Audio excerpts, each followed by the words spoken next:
მოგესალმებით, ეთერშია სივრცე დიალოგისთვის. მე თამთედოლიძე ვარ და დღეს ჩვენი გადაცემის სტუმარი გახლავთ თამარ მიქაძე, სამოქალაქო აქტივისტი და სამოქალაქო მოძრაობა თავისუფლებისთვის წევრი. მოგესალმებით, თაკო, მადლობა რომ დღეს ჩვენთან ერთად ხარ. გამარჯობა, მადლობა რომ მომწვევით. მაყურებელს ვეთქვი რომ დღევანდელ გადაცემაში ვსაუბრობთ ერთ-ერთ ყველაზე აქტუალურ საკითხზე, რომელიც დღეს საქართველოს უდგას, ეს არის ვიზა ლიბერალიზაციის გაუქმების შესაძლო საფრთხე. მოგეხსენებათ რომ საქართველოს მიეცა ვადა 31 აგვისტომდე იმისთვის რომ შეასრულოს კონკრეტული რეკომენდაციები იმისთვის რომ შეინარჩუნოს ვიზა ლიბერალიზაციის შესაძლებლობა. დამეთანხმები რომ ერთ-ერთი სერიოზული საფრთხეა დღეს ყველა სხვა საფრთხესთან ერთად ვიზა ლიბერალიზაციის შესაძლებლობა, იმიტომ რომ აისახება ძალიან ბევრ სფეროზე და ძალიან ბევრ ადამიანზე. მაგრამ რას ფიქრობ ზოგადად ყველაზე მნიშვნელოვანი რა თვალსაზრისით არის ვიზა ლიბერალიზაციის შესაძლო გაუქმება, რა მხრივ იქნება ეს მძიმე გადაწყვეტილება საქართველოსთვის უპირველესად? ხო, ძალიან ის არის, რა ქვია, მარტივი დასანახია, რა ზიანს მოგვაყენებს ვიზა ლიბერალიზაციის შეჩერება. ეს არ არის მხოლოდ როგორც წარმოუდგენიათ, რომ რაღაცა რა პროპაგანდასაც ისინი თავს გვახვევენ ქართული ოცნების წარმომადგენლები, რომ თითქოს სამოგზაუროდ წავალთ და უბრალოდ რიგში ჩადგომა მოგვიწევს ვიზისთვის. ეს ვიზა ლიბერალიზაცია და ევროპა მხოლოდ მათთვის შეიძლება იყოს ასოცირებული მხოლოდ შოპინგთან და მოგზაურობასთან, თუმცა იმ ეკონომიკური მდგომარეობის გათვალისწინებით, რაც ჩვენს ქვეყანაში არის, ვიზა ლიბერალიზაცია და ღია კარი ევროპაში ქართული ხალხისთვის იყო რაღაცა ეს სულის მოთქმის, ასე ვთქვათ და რაღაცა ძალიან მარტივად ხელმისაწვდომი, რა თქმა უნდა, შრომის ფასად, უდიდესი შრომის ფასად და ოჯახების მონატრების და ძალიან ბევრი სირთულის ფასად, თუმცა მათ ჰქონდათ შესაძლებლობა ქართულ ოჯახებს, რომ წასულიყვნენ ევროპაში, ყოველგვარი რაღაცა დამატებით ბიუროკრატიის გარეშე და გვახსოვს როგორ იყო მანამდე, რომ რაღაცა უდიდესი ვალი უნდა აგეღო, რომ რაღაცა ვიზის ამბები მოგეგვარებინა, წასულიყავი და ასე შემდეგ. ახლა ეს უამრავი ბიუროკრატია, საკუთრების ბიუროკრატია, კი ბატონო, რისი რაღაცა ფიზიკურად უნარი შეიძლება ყველას არ ქონოდა და მოკლედ ძალიან გრძლად რომ არ გამომივიდეს, ვიზა ლიბერალიზაცია მისცა საშუალება ოჯახებს, რომ წასულიყვნენ ევროპაში სამუშაოდ,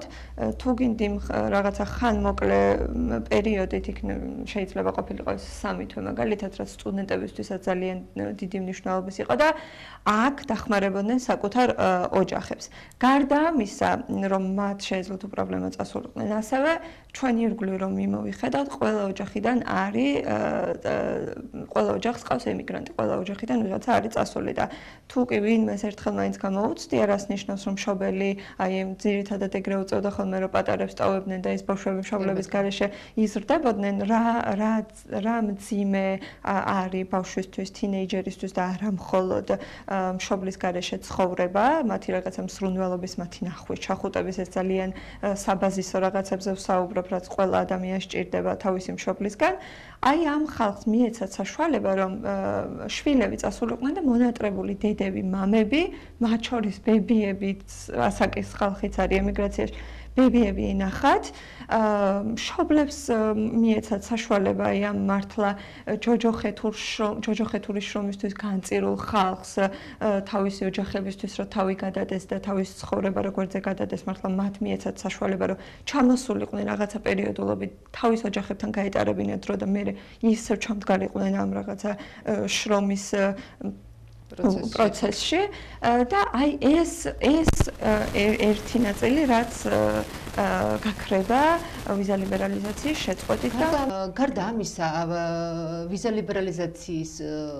წყალობით ჩვენს ირგვლივ ძალიან ბევრი ადამიანის ჯანმრთელობა გადარჩა შეიძლება ითქვას და ამ მხრივ რამდენად მნიშვნელოვანი იყო არ მინდა რომ თქვა არის ვიზა ლიბერალიზაცია თუნდაც ხო, ესეც ძალიან თვალსაჩინო არის და ისევე როგორც ყველა ოჯახს ყავს ემიგრანტი ევროპაში მათ შორის, ასევე თუ ყველა ოჯახს არა, ყველა ოჯახიდან ვიღაცის ახლობელი ნათესავი მეგობარი წასულა ევროპაში სამკურნალოდ და გადარჩენილა. ანუ ეს აქ არ გულისხმობ, რომ რაღაცა ოდნავ უკეთესი რაღაცა, ესე რა ქვია, ოდნავ უკეთესად იზრუნეს, ანუ ოდნავ უკეთესი რაღაცა პირობები შესთავაზეს. აქ საუბარი არის გადარჩენაზე უშუალოდ. მე მინახავს ადამიანები, რომლებიც სიკვდილის პირას წასულან საქართველოდან და იქ ევროპულ ქვეყნებს, განსაკუთრებით საფრანგეთი, გერმანია, ავსტრია ზრუნავს მათზე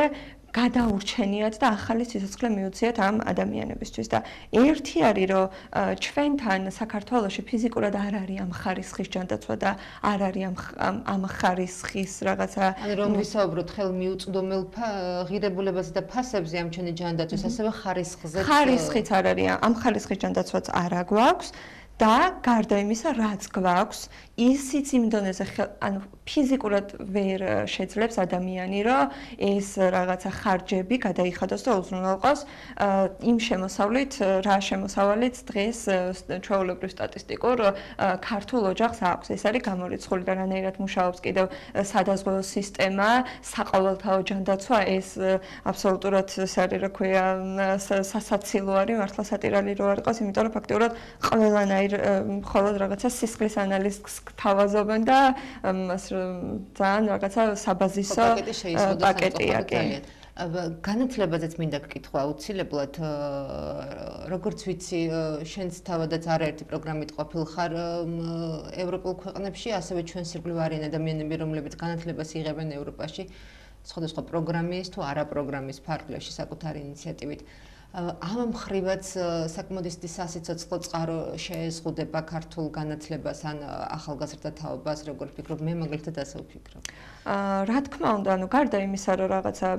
არსებობს ერთწლიანი ორწლიანი პროგრამები სამაგისტრო პროგრამები და ასე შემდეგ რომლისთვისაც ნუ ისედაც გჭირდება ვიზა და ამ ვიზა ლიბერალიზაციის პირობებში ეს ბევრად მარტივი იყო რომ შენ ვიდიხარ ქვეყნიდან რომელსაც ვიზა ლიბერალიზაცია აქვს და რაღაცა ბევრად მარტივად გაძლევდნენ ასე ვთქვათ ესეც ალბათ გართულდება თუმცა გარდა ამის არის ძალიან ბევრი short term პროგრამები ეწოდება მოკლე პერიოდის პროგრამები ეს არის ძირითადად 1 თვე 2 თვე 3 თვე რომლითაც სარგებლობდა უამრავი ახალგაზრდა ოზურგეთის მაგალითზეც რო ავიღოთ ჩვენი მეგობარი ორგანიზაცია სტუდენტურ ახალგაზრდული სათათბირო უამრავ ახალგაზრდას აძლევდა ამის შესაძლებლობას რომ 2 თვით წასულიყვნენ სხვა ქვეყნის კულტურას გაცნობდნენ განათლება მიიღოთ რაღაცა გამოცდილება დაეკრებინათ ამის შესაძლებლობა ფაქტობრივად 100%-ით კვდება იმიტომ რომ ძალიან რთულია ან ძალიან პრაქტიკულ მაგალითებით რო ვისაუბროთ იმიტომ რომ შეიძლება ვიღაცისთვის მარტივად ახსაქმელი არ იყოს ანუ ეს პროგრამა ცხადდება და შენ უნდა წახვიდე მაგალითად მაისში ახლა არის აპრილი და შეიძლება შენ ვიზის რიგი არ მოგიწიოს სადღაც რა ვიცი სექტემბრამდე შესაბამისად რიგისა ასევე პრობლემაა ისიც რომ გარანტირებული დადებითი პასუხი რა თქმა უნდა გარანტირებული დადებითი პასუხი არ არსებობს ესაც ცალკე პრობლემაა აქვე ხომ არ ფიქრობ იქონიებს თუ არა გავლენას ის ფაქტორიც როგორი სტატუსი ექნება ჩვენს ქვეყანას უცხოური საელჩოების თვალში ასე რომ ვთქვათ გულისხმობ რას მაგალითად ერთია როდესაც კონკრეტულ ქვეყანას არ აქვს ვიზა ლიბერალიზაცია და მისთვის ამ ქვეყნის მოქალაქისთვის უფრო რთულია წასვლა მაგრამ მეორე ფაქტორია როდესაც ხარ ქვეყნის წარმომადგენელი რომელმაც დაკარგა ვიზა ლიბერალიზაცია ამ შემთხვევაში კიდევ უფრო გამკაცრება სხვა რელოდები და უშუალოდ ვიზების ჩვენთვის საქართველოს მოქალაქეებისთვის ევროპის მხრიდან თუ ეს მოხდება ხო არ ვიცი სიმართლე გითხრა მე არა ვარ ამისი რაღაცა არ მიკვლევი არანაირად მომხდარა სხვა თუმცა მოსაზრების დონეზე რა თქმა უნდა ლოგიკურია რომ ძალიან მარტივი ლოგიკა არის ამაში რომ ქვეყანა მიიღო რაღაც მოცემულობაში, მიიღო ვიზა ლიბერალიზაცია და შემდეგ რაღაც გადავიდა ისეთ მოცემულობაში და გადადგა ისეთი ნაბიჯები, რომ მას ეს ვიზა ლიბერალიზაცია ჩამოერთვა. ეს რა თქმა უნდა ბევრად უფრო ამწვავებს მოცემულობას და მდგომარეობას და მე ანუ ჩემი გადმოსახედიდან მე რო ვიყო სადღაც აი ამ ქვეყნის წარმომადგენელი ვინც გეგმავს და გასცემს ვიზებს ამ პროცედურაში რაღაც გადაწყვეტილებებს იღებს რა თქმა უნდა ეს იქნებოდა დამატებითი საფუძველი იმისა რომ კიდევ უფრო გამკაცრებულიყო ეს პროცესი და რაღაცა დადებითი შედეგებიც ნაკლებად დამდგარიყო. ეს ვიზა ლიბერალიზაციის საკითხი რო ჩავამთავროთ მინდა გკითხო რას ფიქრობ ირაკლი კობახეთის კომენტარზე მაგალითად მან გააკეთა განცხადება ამ რამდენიმე დღეში რომ ვიზა ლიბერალიზაციის ერთ-ერთი მინუსი არის ის რომ რაღაცნაირად ეს გახსნილი კარები ევროპასთან იწვევს ქვეყნის დაცლას, ასე რომ ვთქვათ და გადინებას რაღაცნაირად სამუშაო ძალის ამაზე რა სიტყვა. ირაკლი კობახიძის ნებისმიერ კომენტარზე რა პასუხი შეიძლება გქონდეს. ანუ ეგ არის ადამიანი, რომელიც ყველაფერზეა წამსვლელი იმისთვის, რომ რაღაცა ის თავიანთი ბოდიში და ჩასვლილი რაც აქვს და ის მდგომარეობა, რაშიც მათ ქართველი ხალხი ჩააყენეს, მათ შორის მათი ამორჩეველი გულწრფელი თუ დაშინებული მე არ ვიცი, იმიტომ რომ ამჯერა რომ გულწრფელად მაგათ მხარს არავინ არ უჭერს ძალიან მცირე რაოდენობა, თუმცა ის დაშინებული და მათზე რაღაცნაირად ეკონომიკურად დამოკიდებული ამორჩეველი უდიდესი საფრთხის წინაშე დააყენეს და მე რაც ვისაუბრე ეს იქნება ნებისმიერი სიკეთე ევროპისგან და ვიზა ლიბერალიზაციის დახმარებით იქნება ეს ჯანდაცვა, ეკონომიკა, სამუშაო წასვლა თუ ასე შემდეგ. პირველ რიგში ასევე მათ ამორჩეველსაც ეხება. შესაბამისად ნებისმიერ კი ბატონო, ანუ ეს რაღაცა მოცემულობა რაშიც მათ ჩაყარეს არ განარჩევს ადამიანს მისი პოლიტიკური შეხედულების მიხედვით და ირაკლი კობახიძე პირველ რიგში დასცინის და თავს ასხამს საკუთარ ამორჩეველს, რომელსაც ეუბნება რომ ძალიან ცუდია რომ შენ საკუთარ თავს უშველე ევროპაში ღირსეულ პირობებში სამუშაოდ წახვედი და სახი არ გაგძვრა შენს ქვეყანაში რაღაცა 400 ლარზე მუშაობით. ანუ ამას ეუბნება და ეუბნება რას რომ ის ხალხი ვინც დარჩენილია ქვეყანაში ამ ხალხისთვისაც კი არ არის სამუშაო. ამ ხალხისთვისაც კი ვერ ქმნიან ისინი ღირსეულ საცხოვრებელ პირობებს და ხალხს რომელმაც ცხოვრება გადადეს რომ აქ რაღაცა შეექმნა და თავისი შვილებისთვის უკეთეს მომავალი შექმნათ, იმათ ეუბნება რომ თქვენო ჩამოდითო და აქ გაორმაგებული ეკონომიკა გხდებათ და ყველაფერი კარგად არისო და ეს ხალხი ძალიან კარგად ხედავს ყველაფერს, თავიანთი ამორჩეველი ძალიან კარგად ხედავს ყველაფერს და ეს იმდენად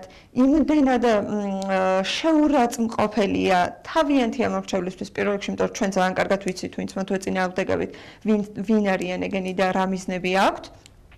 თუმცა იმ ხალხისთვის, ვინცთვისაც ეს ჯერ კიდევ გასაგები არ არის, რავი დაფიქრდნენ საკუთარ მოცემულობაზე, საკუთარ ყოფაზე დაფიქრდნენ იმაზე, რომ დღიდან დღემდე იმაზე ფიქრობენ საკუთარ შვილს რა აჭამონ და იმ მდგომარეობაში არიან, რომ რაღაცა დღის გათენება არ უხარიათ და სახეზე შეატყობ ქუჩაში რომ გახვალ ადამიანებს, რომ აი ნატანჯი და ნაჯაფი და რაღაცნაირად გაუბედურებული სახეები აქვს. ამ მდგომარეობაში მოიყვანა ირაკლი კობახიძემ და ქართულმა ოცნებამ მათ შორის ესენი და დღეს ისინი ეუბნებიან რომ თქვენ ძალიან კარგად ხართ, თქვენ არაფერი არ გიჭირთ და არაუშავს თუ დასასვენებლად ვერ წახვალთ, არაუშავს თუ სამუშაოდ ვერ წახვალთ და ანუ ამას აჯერებენ აბსოლუტურად შეურაცხმყოფელი არგუმენტებით, შეურაცხმყოფელი პროპაგანდით, ეუბნებიან რომ ეს საერთოდ სისულელე რომ რაღაცა ევროკავშირი, რა ვიცი, ანუ მე მინდა ამ ხალხს ხოლო რომ წაიკითხონ რაღაცა, ანუ ეს რეკომენდაციები რაც მათ გასცენ, წაიკითხონ და მხოლოდ კობახიძის აბსურდულ პროპაგანდას ნუ დაუჯერებენ, ისინი არაფერს არ გეუბნებიან ისეც, რაც ნორმალურ ქვეყანას არ უნდა გქონდეს. ისინი გეუბნებიან რომ ადამიანის უფლებები უნდა იყოს დაცული, ადამიანი არ უნდა აწამო. სამართლიანი სასამართლოს ნაწილი და ეს ყველაფერი ხომ მათაც ჭირდებათ. რა ქართული ოცნების ამორჩეველს უნდა რომ ვინმე აწამოს, ან ქართული ოცნების ამორჩეველს უნდა რომ უსამართლო განაჩენი გამოუტანოს და ყველანაირი დანაშაულის გარეშე წლობით ციხეში გაუშვას, ეს არავის არ უნდა. და ქართული ოცნების პროპაგანდა მათ შორის ირაკლი კობახიძე და ეს არ აქვს მნიშვნელობა ვინ იქნება მათი რუპორი. აი ამ აბსურდული არგუმენტებით და შეურაცხყოფილი მე რომ ამას მეუბნებოდეს, ანუ ის პარტია მაგალითად ვისაც მე ხმა მივეცი, მე რომ ამას მეუბნებოდეს, რომ შენ ვიღაცა, რა ვიცი, გათხოვებას გიპირებს ან რაღაცა სისულელეებს და მეუბნებოდეს, მე ვიცოდე რომ შია და ესენი მეუბნებოდნენ რომ შენ არ გშია, შენ მაძღარი ხარ, მე ვიცოდე რომ სული მძვრება მუშაობით და ესენი მეუბნებოდნენ რომ შენ ძალიან კაი პირობებში ხარ. ძალიან მარტივად მიხვდებოდი რომ მატყუებენ და გატყუებენ ხალხნო ესენი, ანუ საკუთარ არ განაზოგადოთ, რა ვიცი, საკუთარ მდგომარეობაზე მიიღეთ, თუ თქვენ კარგად ხარ და თუ ეს არის თქვენთვის კარგად ყოფნა, კი ბატონო, მე რა ვიცი, ავიღებ ვისაც და წავალ სამოგზაუროდაც და რაღაცას, ანუ საკუთარ თავს მივხედავ, თუ ეს არის თქვენთვის ის, რაც გინდათ. კი ბატონო, წინააღმდეგობა ახსენდათ, მინდა აუცილებლად შევეხოთ მიმდინარე პროტესტს, რომელიც უკვე ძალიან ბევრი დღეა გრძელდება და ასევე ადამიანებს, რომლებიც დღეს ციხეშისხედან აქციებზე დაკავებულ ახალგაზრდებს გულისხმობ, რას ფიქრობ ზოგადად ამ პროტესტზე, რამდენად მნიშვნელოვანია მისი გაგრძელება? ამას იმიტომ გეკითხები, რომ არის მოსაზრებები წინააღმდეგობის მხრიდანაც მათ შორის, რომ რაღაც რაოდენობა არ არის საკმარისი, ან თითქოს და შედეგი არ აქვს ამ პროტესტს ისეთი, როგორიც დაუშვათ უნდათ რომ იყოს. შენ როგორ გონია, რა მნიშვნელობის მატარებელია დღეს რუსთაველის გამზირზე მიმდინარე საპროტესტო უწყვეტი აქცია? და ეს იქნება ჩემი ბოლო კითხვა დღეისთვის. როცა ამ ბრძოლაში თავიდან შევედით და როდესაც ეს ბრძოლა იწყებოდა, ყველა ვიმეორებდით, რომ ეს ბრძოლა იქნება ხანგრძლივი, დიქტატურა ესე მარტივად არ მარცხდება, ჩვენ მოგვიწევს ძალიან დიდი გზის გავლა. და ეს შეიძლება მაშინ ყველას ერთნაირად გააზრებული არ ქონდა, რას ნიშნავდა ეს ხანგრძლივობა. თუმცა დღეს ყველა ძალიან კარგად ხვდებით, რომ აი რო შეეკითხო ნებისმიერ პროტესტში მონაწილე ადამიანს, რომ აი როდემდე უნდა გაგრძელდეს ეს ყველაფერი, აუცილებლად გიპასუხებს ბოლომდე. ანუ ბოლომდე არის ჩვენი ნიშნული, რისკენაც მივიწევთ. ჩვენ არ ვიცით აქ რამდენი დღე დაგჭირდება ბრძოლა, რამდენი საათი, რამდენი წელი, თუმცა მიზანი ძალიან ნათელი არის, რომ ის ხალხი, ვინც უკანონოდ არის დაპატიმრებული და ბიძინა ივანიშვილის უშუალოდ ტყვეობაში არის, ეს ხალხი მარტო არ უნდა დავტოვოთ, ეს ხალხი აუცილებლად უნდა დავიხსნათ და ეს ბრძოლა უნდა მივიყვანოთ ბოლომდე. შესაბამისად, ის არგუმენტები, რომ რაღაცა შევცოტავდით, პროტესტს რაღაც არანაირი შედეგი არ მოჰყოლია, მე აბსოლუტურად არ ვეთანხმები და მეტიც მიკვირს, რანაირად შეიძლება ადამიანები პროტესტში ჩართული მით უმეტესად ჩვენს მხარეს ამას ფიქრობდეს. რუსთაველის პროტესტი ამაგრებს მაგალითად დასავლეთის პოზიციას. რუსთაველის პროტესტი არის სახე იმ ბრძოლისა, რა ბრძოლაში დღეს ჩვენი ქვეყანა არის. რუსთაველი არის რაღაცნაირად იქ ყოფნა ყველა ადამიანმა იცის პატარა მოდელი იმ სახელმწიფოსი, რის აშენებას ჩვენ გვინდა. ეს უწყვეტობა, ანუ იქ მიუხედავად უამრავი განსხვავებული აზრისა, ჩვენ ერთმანეთს ვიცავთ, ჩვენ ერთმანეთზე ვზრუნავთ, ჩვენ ერთმანეთს ვუსმენთ, ერთმანეთის აზრს ვითვალისწინებთ და ერთმანეთს პატივს ვცემთ. და ეს რაღაცა მოძრაობა, რაც იქ ჩამოყალიბდა გარდაუვალი, ანუ ისემჯერა რუსთაველის პროტესტის და ისემჯერა იმ ხალხის, ვინც იქ დგას და ისევ ემადლიერები მაგ ხალხს ამ ყოველდღიური თავგანწირული ბრძოლისთვის, რომ მე აი რუსთაველის პროტესტი მაძლევს იმის იმედს, რომ ჩვენ ამ ბრძოლას გარდაუვალად მოვიგებთ, აუცილებლად მოვიგებთ. რუსთაველის პროტესტის და იქ მდგომი ხალხის რაღაცა შეუპოვრობა, ბრძოლის უნარიანობა, იქ რო კითხო ნებისმიერ ადამიანს, იქ გეტყვის, რომ მე მარტოც რო დავრჩე, აქ ვიდგებიო. შესაბამისად, ეს რაღაცა ენერგია, რაც იქ ტრიალებს, მე მჯერა, რომ იქნება გამარჯვების მომტანი. გარდა იმ რაღაცა პრაგმატული არგუმენტებისა, რომ ეს არის რაღაცა დასავლეთისთვის ძალიან კარგი ნიშანი, რომ ქვეყანაში პროტესტის კერა კიდევ არსებობს, გარდა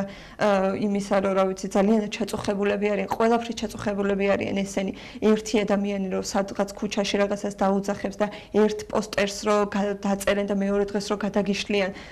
ვინმეს გონია, რომ რუსთაველის პროტესტი მათ არ აწუხებს, ძალიანად აწუხებს. იქ საქმე არ არის რაოდენობაში, იქ საქმე არის უწყვეტობაში. რიგ საქმეარი ბრძოლის უნარიანობაში და იმაში, რომ ჩვენ არ ვნებდებით ქართველი ხალხი არ დანებდება და ჩვენ ვაგრძელებთ ბრძოლას ბოლომდე. რაც რა თქმა უნდა უნიშნელოვანესია პირველ რიგში ჩემი თავარი мотиваცია ყოველთვის ამას ვამბობ ხოლმე რომ არიან ის პატიმრები რომელთა ადგილას ნებისმიერი ჩვენგანი შეიძლება და ყოფილიყო და მათ უკვე გასწირეს თავი და იქიდან გვამხნევებენ და ეს რაღაცა არ ვიცი რა ფენომენია მართლა აღფრთოვანებული ვარ თითოეული მათგანით რომ ჩვენ აქ რაღაცა თავისუფლებაზე მყოფ შეიძლება რაღაც მომენტში დავიღალოთ ვიწუწუნოთ, ვიტიროთ და მაგრამ მათთვის მათი ოჯახების ისინი რომ დარბაზებში შემოდიან მომღიმარის სახით და გვეუბნებიან რომ ნუ გეშინიათ ჩვენ ყარად ვართ, ძლიერად ვართ და ყველაფერი კარგად იქნება და ამ ბრძოლას ბოლოს მაინც ჩვენ მოვიგებთ. ანუ ეს მუხტი მათგან მომავალი ამასწინად რაღაცა წერილებს აგროვებდნენ პატიმრებისთვის და მან დავუწერე რომ მინდა იცოდეთ თქო რომ თუ დავიღლებით თქვენ მახსენდებით და მაშინ ენერგიით ვივსები და თუ რაღაცა მოვიწყენ თქვენს ფოტოებს ნახულობ რანაირად ხედან გაღიმებულები და ამაყები მართლა იმითი ეს სიამაყე და სამშობლო სიყვარული მათ ყველა გამოხედვაზე, ყველა გაღიმებაზე ძალიან ნათელია და ხო მათ ფოტოებს უყურებ ხოლმე, როდესაც სევდა მომერევა და მაშინვე ეს ყველაფერი იფანტება თქო და მადლობა მათ ამ ენერგიისთვის, მადლობა მათ ამ ბრძოლისთვის, მადლობა მათ ოჯახის წევრებს და სოლიდარობას და გამძლეობას და მალე თავისუფლებას უსურვებ. კი ბატონო, ასევე შენ ძალიან დიდი მადლობა განსაკუთრებით ემოციური საუბრის იმ დრო აშკარაა რომ რუსთაველის პროტესტის მიმართ ნამდვილად გაქვს ემოციური დამოკიდებულება და ემოციური ბმა ამიტომ გისურვებ წარმატებას გამარჯვებას და რაც შეეხება ამ ჩვენს დასაწყის თემას ვიზა ლიბერალიზაციას დიდი იმედი მაქვს და ვიტოვებ რომ შეუნარჩუნდება ქვეყანას და მის მოქალაქეებს ეს შესაძლებლობა